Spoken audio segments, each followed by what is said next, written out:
Hey, what's going on, guys? Welcome back to the channel. We're going to break down the moves that we made in the offseason in our franchise mode here with the Seattle Mariners. The big thing to remember here is we wanted to address our hitting against lefties and then also our bullpen. So as we move down, big signing number one here, Yenner Cano. This was actually a trade. I'm sorry. This was not a signing that we made. This was a trade that we made. He is arbitration eligible. We actually ended up moving Teoscar Hernandez and Mike Ford, I believe, in that trade. That brought him over.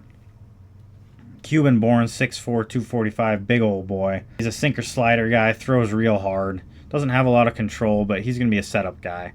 So that's a good move. The other big move we made, we went out in free agency and grabbed Rhys Hoskins. I wasn't originally going to do this move at all. It wasn't really something I was interested in. But then I realized he would be a perfect way for us to add pop against lefties and just have an overall dog. So we brought him in for 3 years, $9 million apiece. I don't really anticipate him being a long-term option, but maybe after the 3 years, the time will be up. But yeah, 86 power against lefties, 80 contact. He's like the perfect piece for us to shore up our lineup against lefties. And he hits good against righties too, but we're not as concerned about that. We got dogs that can hit righties. But anyway, so that was a big move there. Moving on down the line, obviously, like I said, we moved Teoscar Hernandez. We did re-sign him initially, and then we had some opportunities to pick up some guys for our bullpen.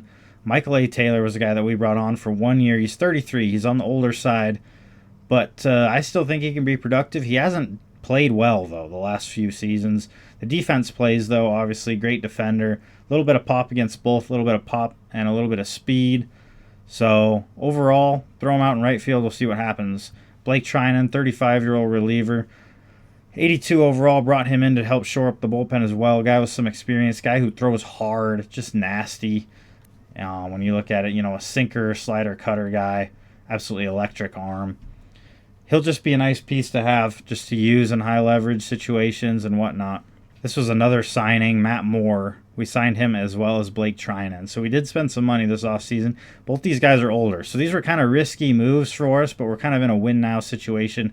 I really just wanted a good lefty that I could bring in to pitch against guys like Yordan Alvarez. And I guess Ohtani is now in Baltimore. I forgot to mention that. Baltimore signed Ohtani out of nowhere. They're going to be really good this year.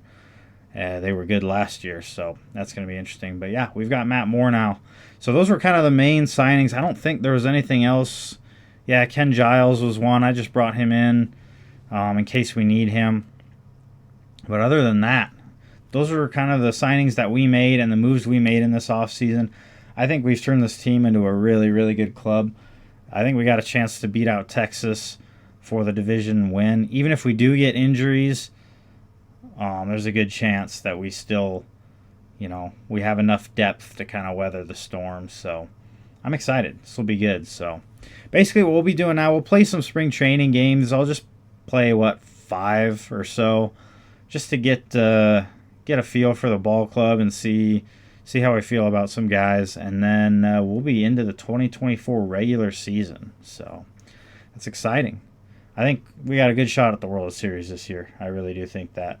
So, thanks for tuning in, guys. Appreciate it. I'll catch you on the next one. Y'all take care.